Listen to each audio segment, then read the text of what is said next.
Welcome to part 2 of our series, It's Complicated.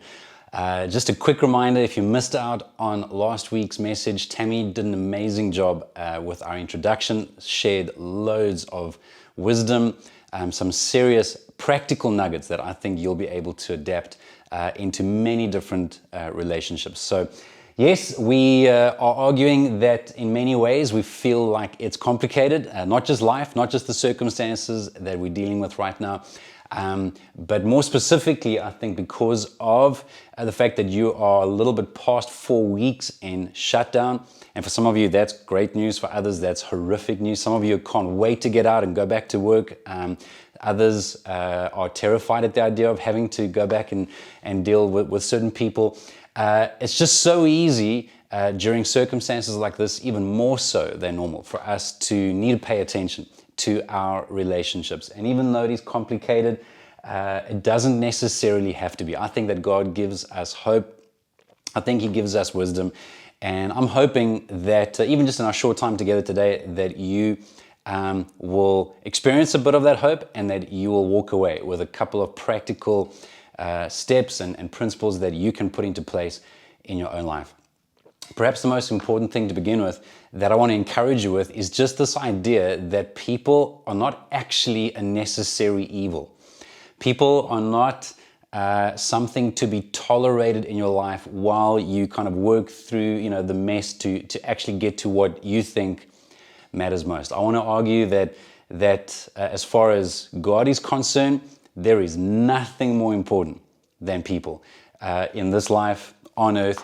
I don't think any achievement, I don't think any education, any degree, any amount of knowledge, any type of gifting, innovation, anything like that actually matters ultimately if it's not motivated by love, if it's not motivated by a concern for people. I honestly think that Jesus would say that even in the chaotic circumstances that we're dealing with right now, or whether we're talking a few months ago, or 5 years ago, 100 years ago, 2,000 years ago, I think Jesus would say that the main thing for us, regardless of what's going on, the main thing is to keep the main thing, and the main thing is love.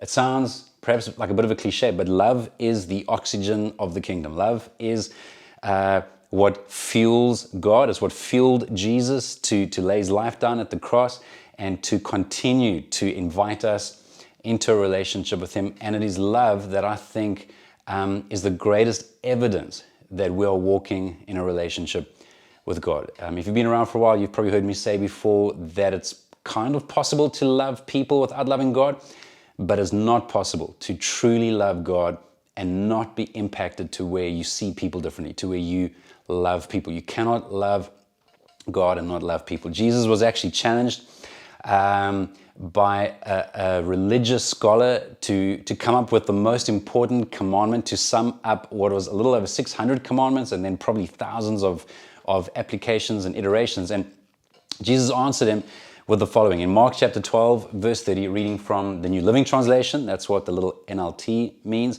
He said, "You must love the Lord your God with all your heart, all your soul, all your mind, and all your strength." The second is equally important. Love your neighbor as yourself. No other commandment is greater than these. Jesus was saying that you can literally summarize everything that matters in life.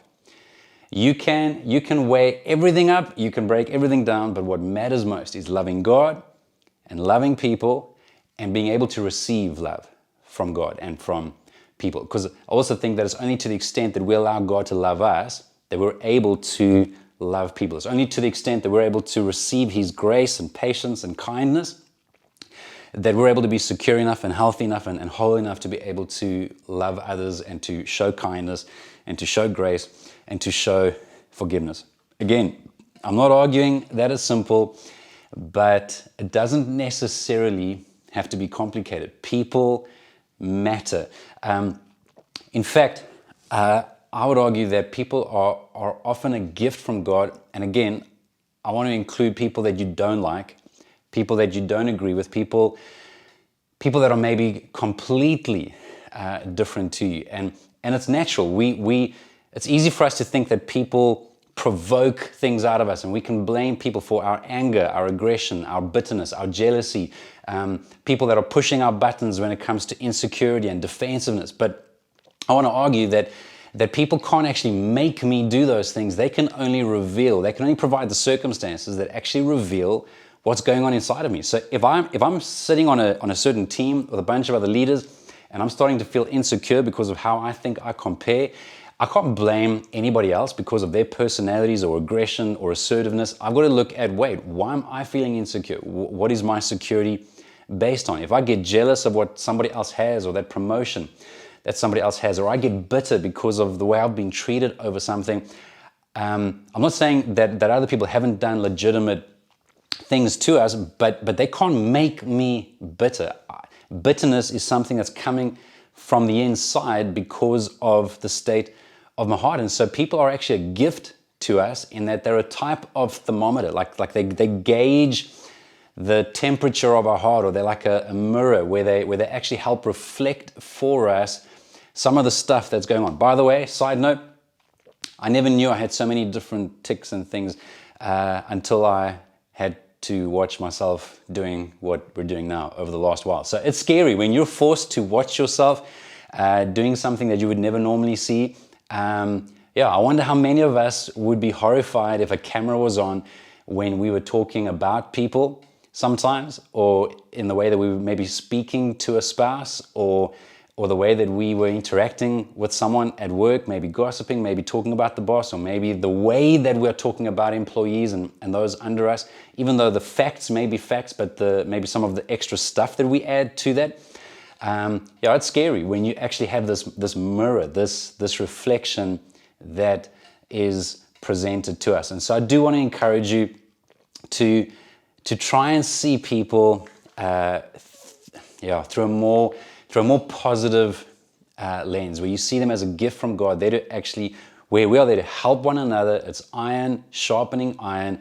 Let's not blame each other. Let's learn what we need to learn. Of course, God gives loads of perspective about this in the Bible. One of the best known passages is found in 1 Corinthians 13, and I want to encourage those of you that are familiar with it to be very careful not to kind of zone out for a few moments. I know sometimes we're inoculated against truth and wisdom because maybe we've read it before or heard it before, but I want to encourage you not to give into distractions right now, but to rather ask God to help you to read or to hear with fresh ears and fresh eyes. I've been deeply challenged. The older I get and the more I read these passages that I want to read to you, the more challenged I am by my own heart and whether or not I'm allowing God to do what He's wanting to do in me. 1 Corinthians chapter 13, reading from verse 1, says the following: If I could speak all the languages of earth and of angels, but didn't love others, I would only be a noisy gong or a clanging cymbal. I want to just pause here for a moment. I think it's possible that what Paul the Apostle, who wrote this under God's inspiration, I wonder if maybe what he was saying to us is that you can sound spiritual. Imagine if you could speak the language of angels. So you could speak with heavenly beings. I think Paul's saying, even if you try and sound spiritual, if it's not motivated by love, you're actually just making a noise. In fact, it's an annoying, consistent, repetitive, clanging sound. And I just want to caution you, if you are maybe one of those people that feels compelled to share Christian truths with people at work, for example, if it's not motivated by love, if you don't love people first, if your primary concern is not to connect with people, then I want to encourage you, don't try and correct anybody. If the noise of your heart is going to be louder than the sound of your lips. I even want to encourage parents, and I do this so cautiously because I feel like I have failed in this area so many times as well. We're normal. We get angry. We can get irritated. You can be tired, and maybe you express yourself in ways that later on you're not proud of. But I want to encourage, just for a moment, those of you that are parents, where you may be wanting to correct a child, or by the way, this could be the same in marriage as well, or even in friendships. where you're trying to share a truth, but the hardness of your heart speaks louder than the truth of your words. And so I just think Paul's saying, if it's not motivated by love, you're just making a noise. You're just a loud, noisy gong.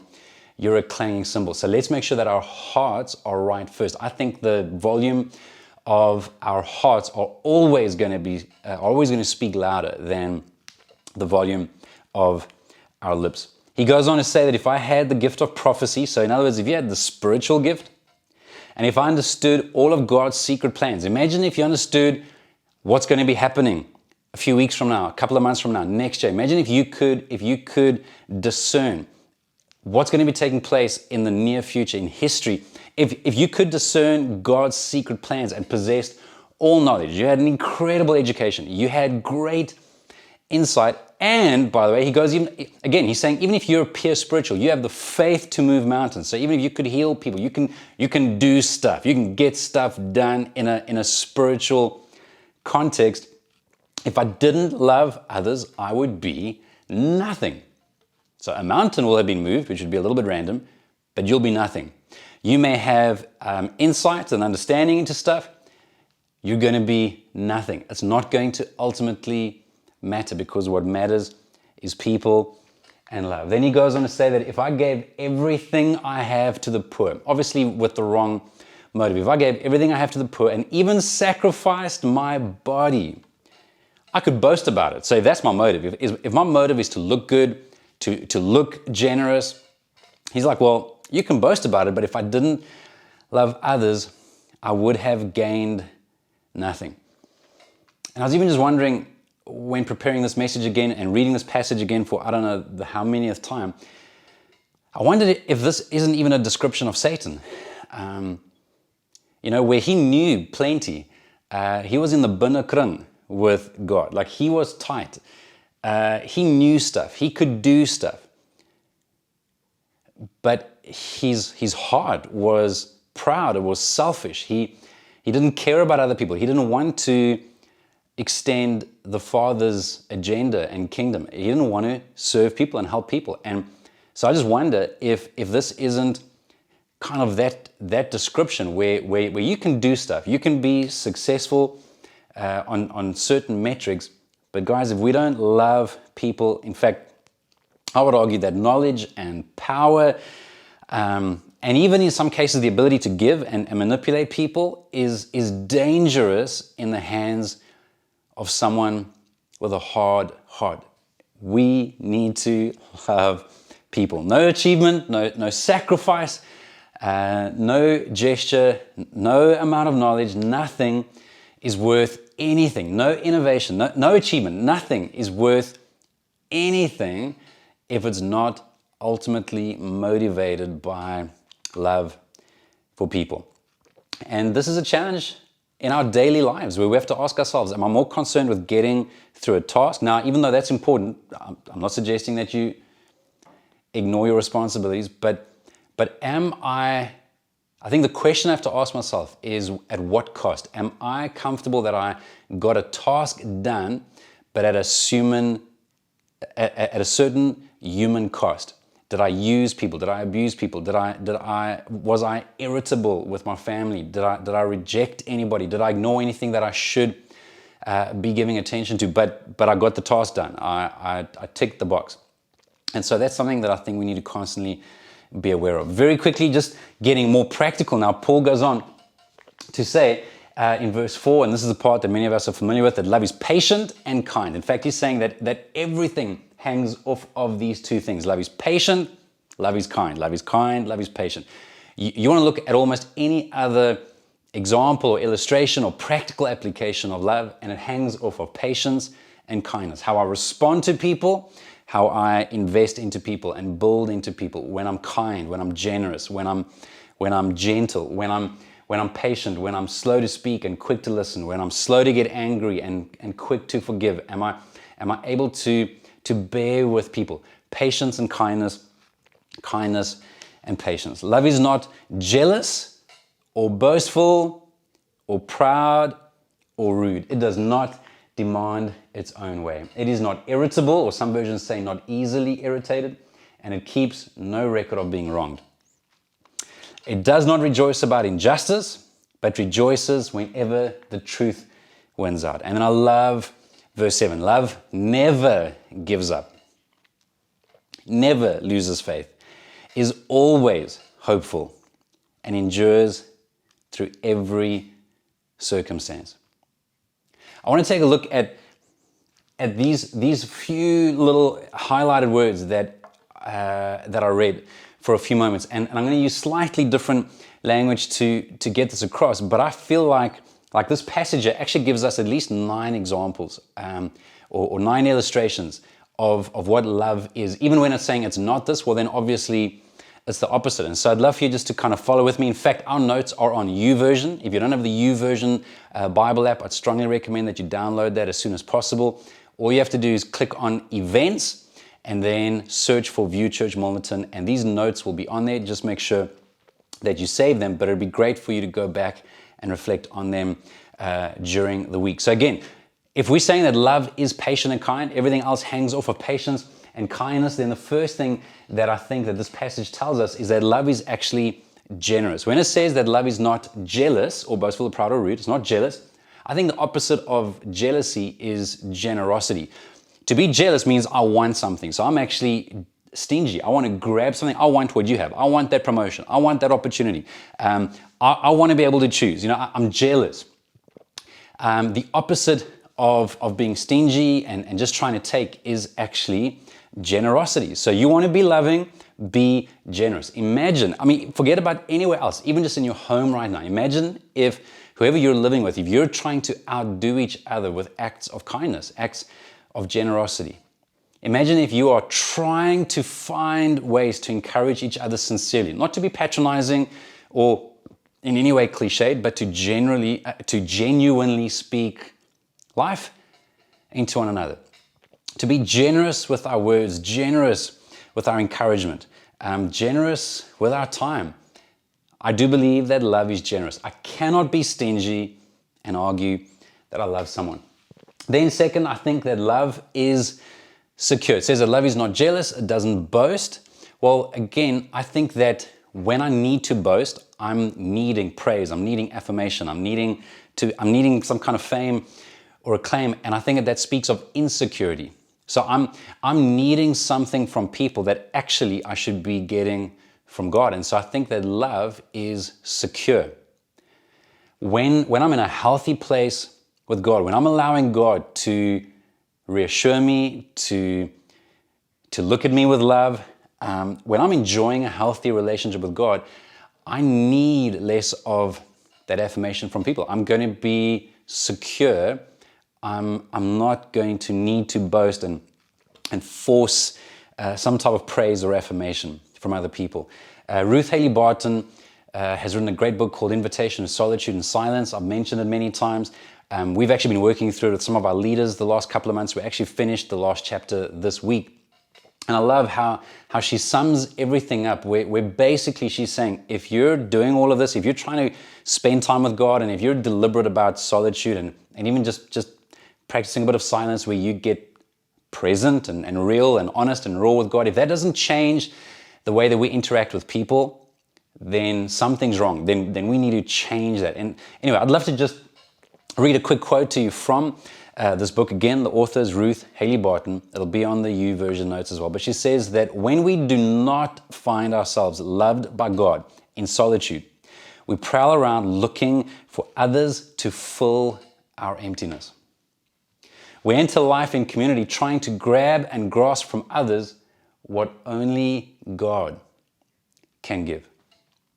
She goes on to say that on the other hand, when we are experiencing ourselves as the beloved of God, accepted and cherished by Him in all our beauty and brokenness, our hard, rough edges start to soften. I love that picture. When I allow God to accept me, to love me with my beauty and my brokenness, and yes, guys, you can talk about your own beauty as well, just don't say it out loud in a crowd.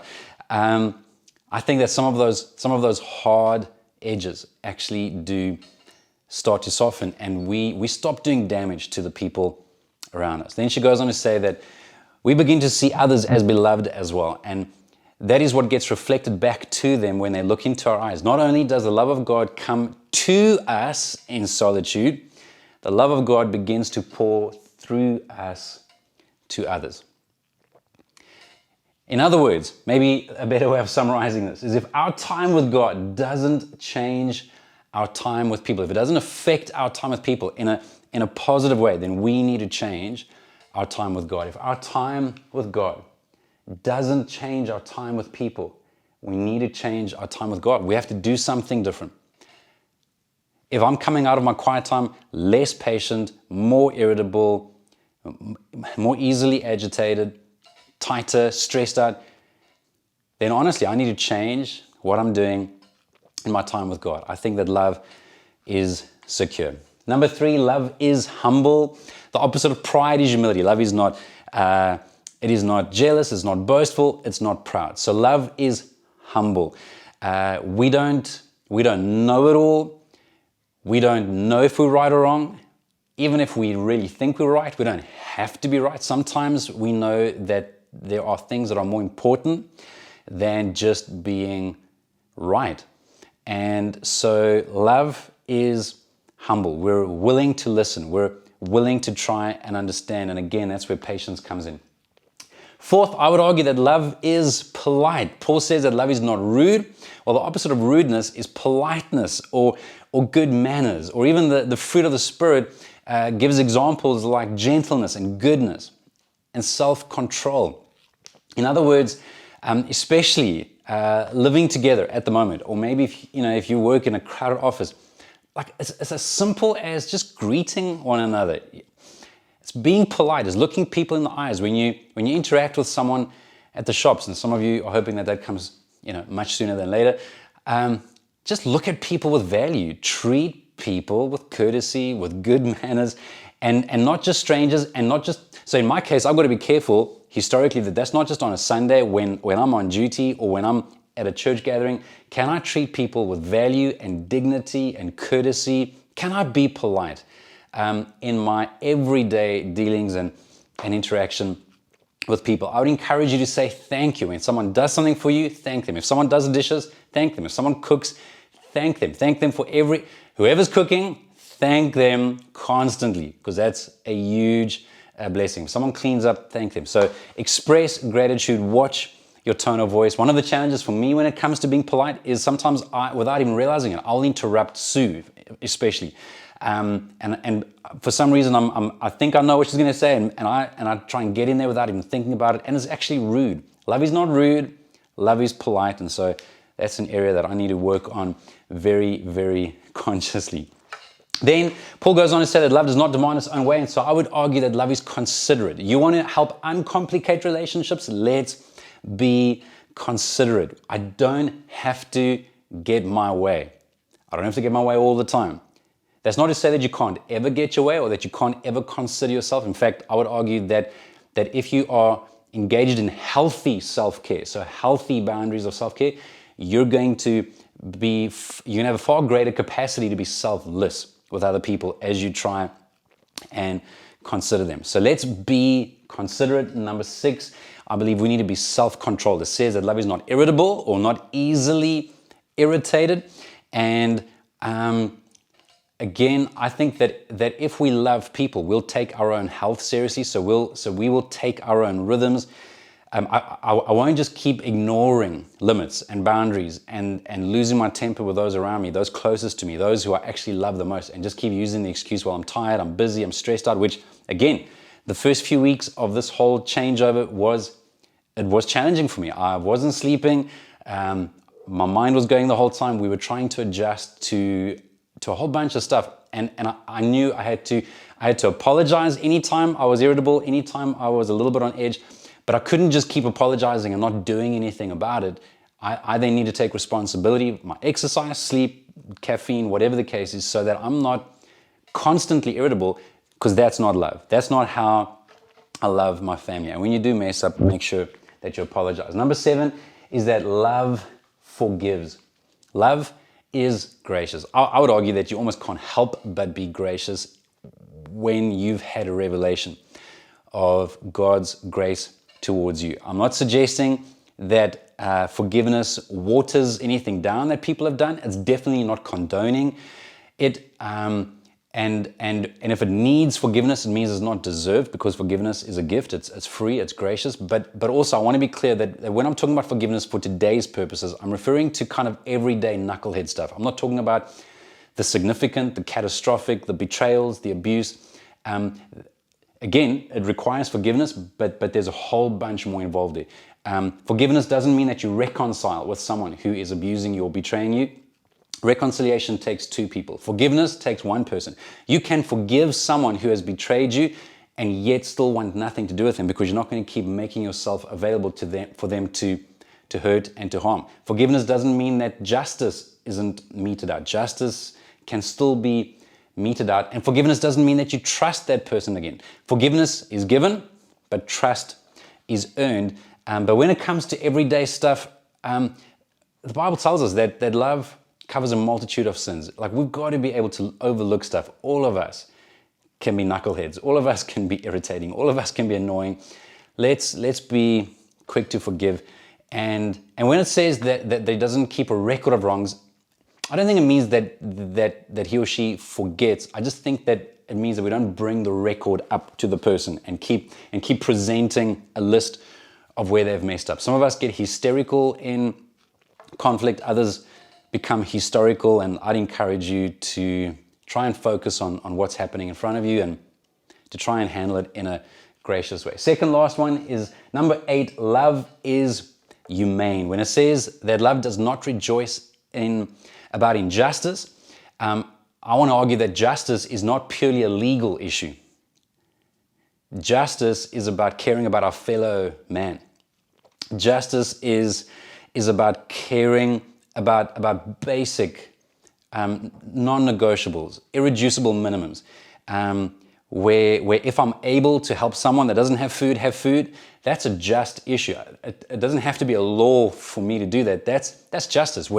If I'm touched by the love of God, I am going to care about other people that are struggling. And so I do think that love, at its core, at its essence, it's humane. We value every life as a core image bearer of God. And so I do want to thank you very, very much, all of you who have already contributed towards just one of our initiatives, amongst others, has been Feed a Family.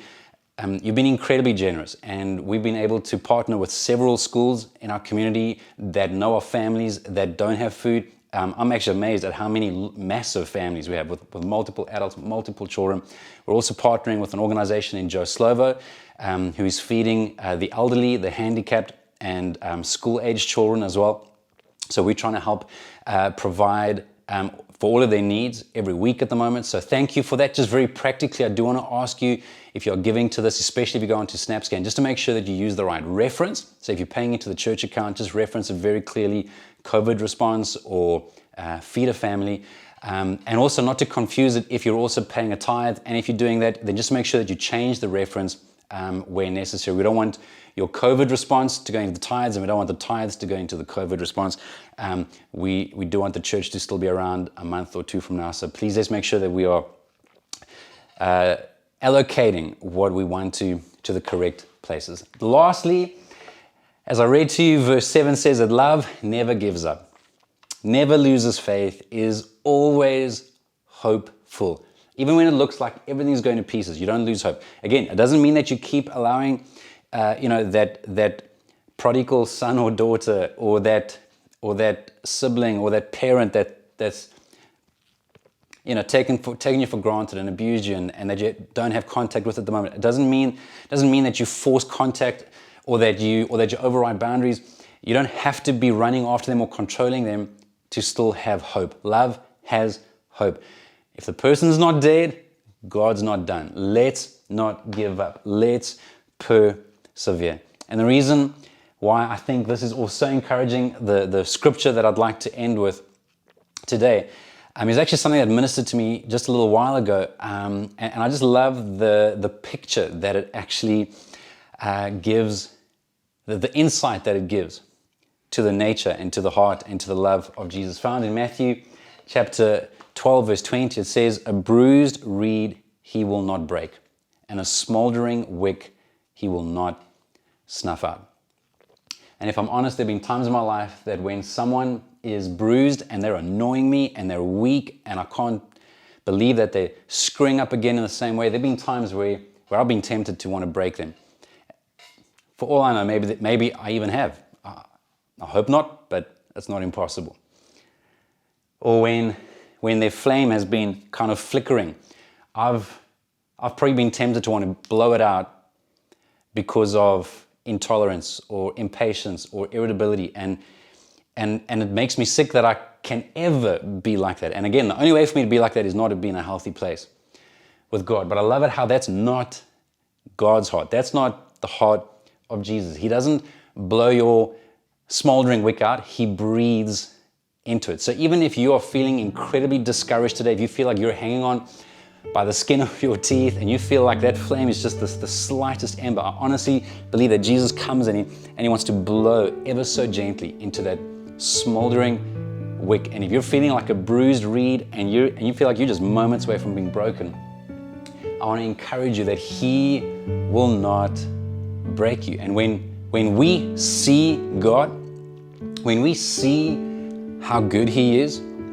we can't help but want to run to him. We can't help but go to him when we mess up instead of hiding from him. We can't help but want to go to him to find that love and security and peace, so that we can reproduce that, so that we can reflect that on to those around us. So please, can I encourage you to close your eyes for a moment? I'd love to just pray this heart over you in Jesus' name. Father, thank you so much that you don't break us when we're struggling. You don't blow out our last remaining flame. Thank you that you breathe into us, that you speak hope, and that you speak life. I pray that you would give us a revelation of your incredible love towards us, your incredible mercy, your grace, your kindness, your peace, your gentleness, your goodness, your faithfulness. God, please would you give us a revelation of that and help us to keep trusting you with all the various relationships in our lives, however complex they might be. And God, for anyone that's watching or listening to this today that is not in a relationship with you yet, but they want to be, God, I pray that you would help them to say yes to Jesus. Help them to say yes to this free gift of forgiveness that Jesus offers us. Help them to say yes to following Jesus daily. Whatever that might look like, that they would be patient, that they would persevere with that journey as they learn to discern, as they learn to sense He's leading. But I pray that you would help every person that is considering a relationship with you, help them to make a decision to stop drifting, to stop dating, to stop checking you out. Help them to actually make a decision and a declaration that from this day forward, I want to make you the Lord of my life. In Jesus' name I pray. Amen.